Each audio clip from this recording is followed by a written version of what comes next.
जिस बात का डर था, जिस बात की आशंका थी, आखिरकार वो आशंका सही साबित हुई। यह खबर देखिए आपकी स्क्रीन पर। हेडलाइंस क्या है दोस्तों? यह सबसे बड़ी खबर है।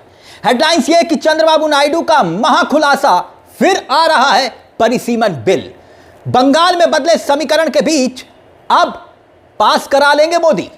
नमस्कार, मैं हूं आपके साथ तिलक चावला। मैंने कहा ना आपसे कि आखिरकार वही हुआ जिसकी आशंका थी। भारतीय राजनीति के गलियारों में इस वक्त यह सबसे बड़ी और महा सनसनीखेज सियासी खबर है। इस खबर के मायने जानते हैं आप? लोकसभा की सीटों को 543 से बढ़ाकर 850 करने का सपना, विधेयक, और उसी को लेकर एक बड़ा खुलासा।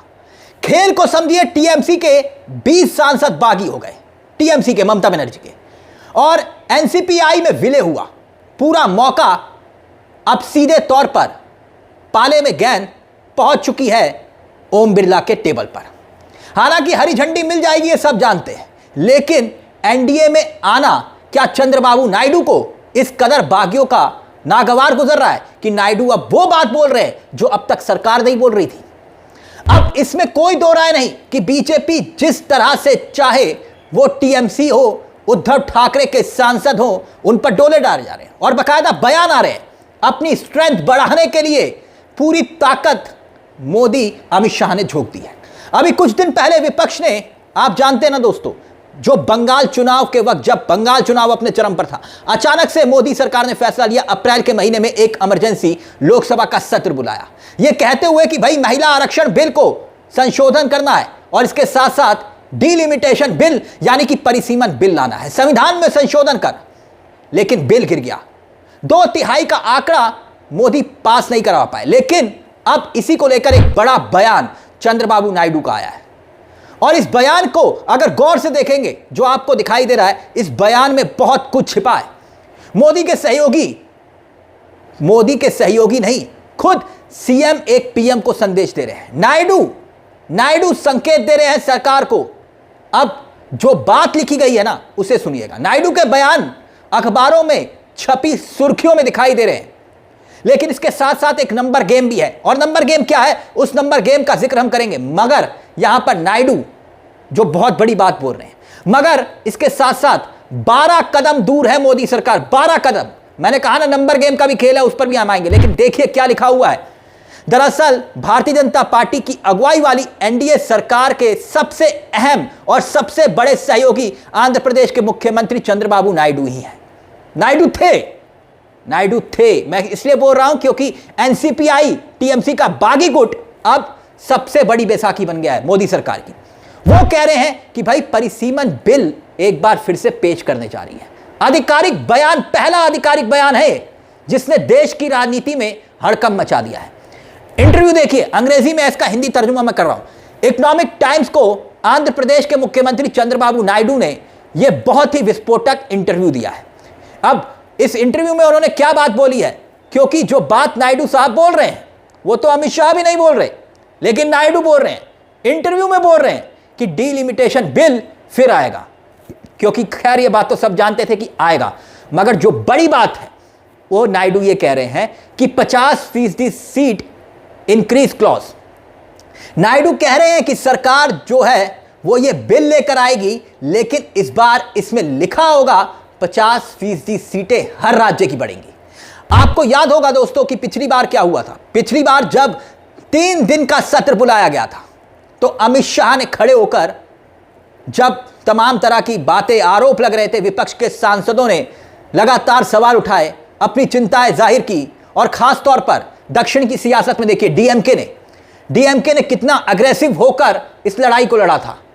एमके स्टालिन काले कपड़े पहनकर सड़कों पर उतर आए थे, बिल को फाड़ दिया था, आग के हवाले कर दिया था। तब डीएमके के सांसदों को एक तरह से यहां पर सीधे तौर पर कॉन्फिडेंस में लेने के लिए अमित शाह ने एक बात बोली थी कि अगर आप 50% के क्लॉज से मान जाते हैं तो मैं 1 घंटे का वक्त लेता हूं, 1 घंटे का। अभी दफ्तर जाऊंगा, दफ्तर जाकर एक लाइन ऐड करूंगा और इसे आप पास कर दीजिए। फिर हंगामा हुआ था, तब भी हंगामा हुआ था, यह कहते हुए कि विपक्ष ने कहा कि भाई ये कैसी बात कर रहे हैं देश के गृह मंत्री, बिल बना रहे हैं या मजाक बना रहे हैं। महज सांसदों से बोलते हुए कह रहे हैं कि तुम बैठ जाओ, 1 घंटे में लाइन जोड़कर आता हूं और फिर लाइन जोड़कर बिल को पास करवा लो, मसौदे पर सब तैयार हो जाओ। यह बात मौखिक तौर पर तब कही गई थी। अमित शाह ने तब, मैं इसलिए याद दिला रहा हूं, तब मौखिक तौर पर कही थी कि हर राज्य में, चाहे वो यूपी हो, तमिलनाडु हो, कर्नाटक हो, हरियाणा हो, हर राज्य में 50% सीटों को हम बढ़ा देंगे। अच्छा, यहां पर एक बहुत दिलचस्प बात है, डीलिमिटेशन का मामला। ये पूरी की पूरा जो पेच फंसता है वो सबसे ज्यादा कहां फंसता है? दक्षिण में। दक्षिण भारत के राज्य इसके लिए तैयार नहीं होते। क्यों? क्योंकि चाहे नायडू हो, खुद डीएमके हो, टीवी के हो, जितनी भी पार्टियां दक्षिण की सियासत में हैं, वो जानती हैं कि इस बिल का मतलब यह होगा कि अपने पॉलिटिकल अस्तित्व को खतरे में ले आना।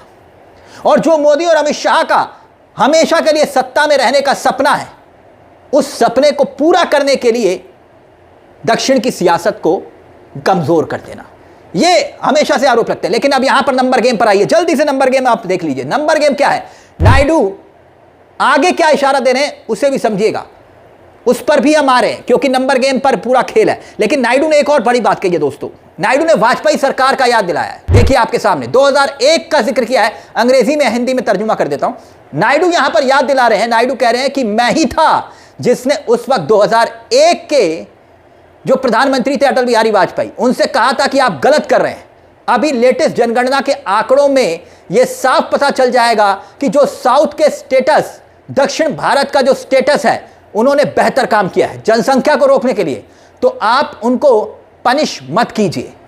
और उन्होंने बताया कि तब मैंने ये बात कही थी और मेरे कहने पर इस मामले को 2026 तक वाजपेयी जी ने टाल दिया, लेकिन अब टाला नहीं जा सकता। मतलब नायडू यहां पर बता रहे हैं, कितनी जबरदस्त तरीके से तगड़ी राजनीति खेल रहे हैं नायडू भी। क्यों? क्योंकि नायडू बता रहे हैं कि मैंने वाजपेयी जी को रोक दिया था, लेकिन वो ये भी कह रहे हैं कि अब वक्त बदल चुका है।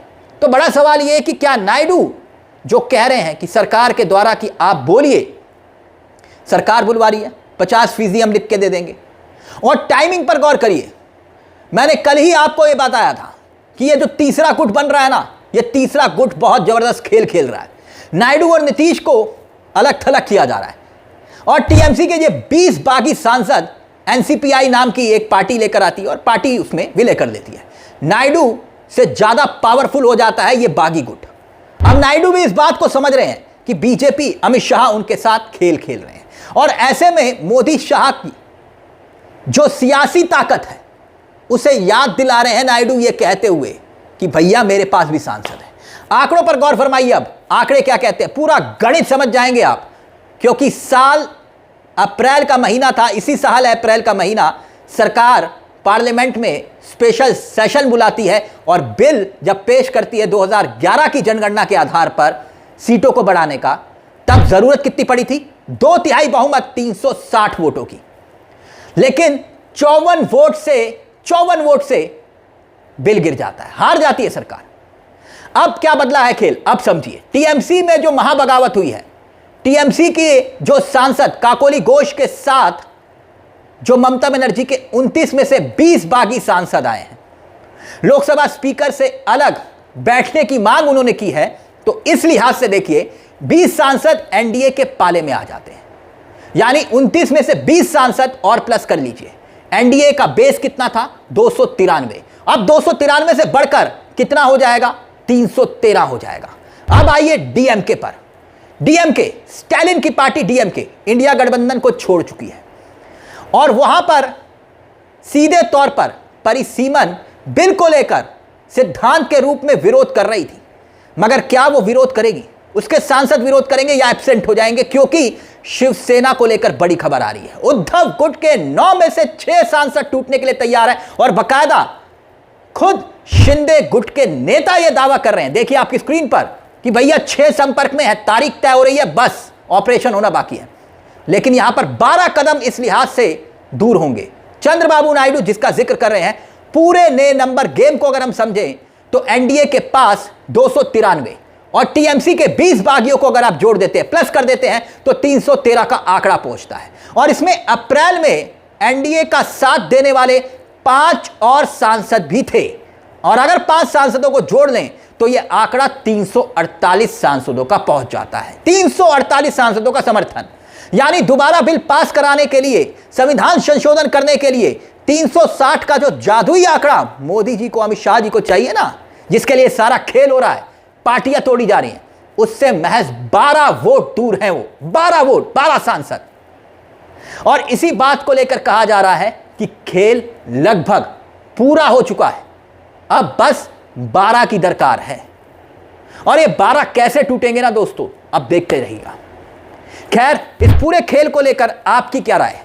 आपको क्या लगता है कि नायडू नाराज होकर यह बयान दे रहे हैं, या फिर नायडू से कहा जा रहा है कि आप बयान दीजिए? लगता तो यह है कि वाजपेयी सरकार का जिक्र कर नायडू अपनी ताकत का एहसास करवा रहे हैं कि भाई ये बागी हैं, ये बागी आपके खिलाफ जीत कर आए हैं और मेरे आपके साथ जीत कर आए हैं। खैर, इस पूरे मामले को लेकर आपकी क्या राय है? अपनी राय हमें कमेंट बॉक्स में जरूर दीजिएगा। मुझे तिलक चावला को दीजिए इजाजत। एक छोटी सी दरख्वास्त, चैनल को सब्सक्राइब करना मत भूलिएगा। मंच आप ही का है, जहां हम सिर्फ खबर नहीं दिखाते, खबर के पीछे की खबर भी बताते हैं। नमस्कार, जय हिंद, जय भारत।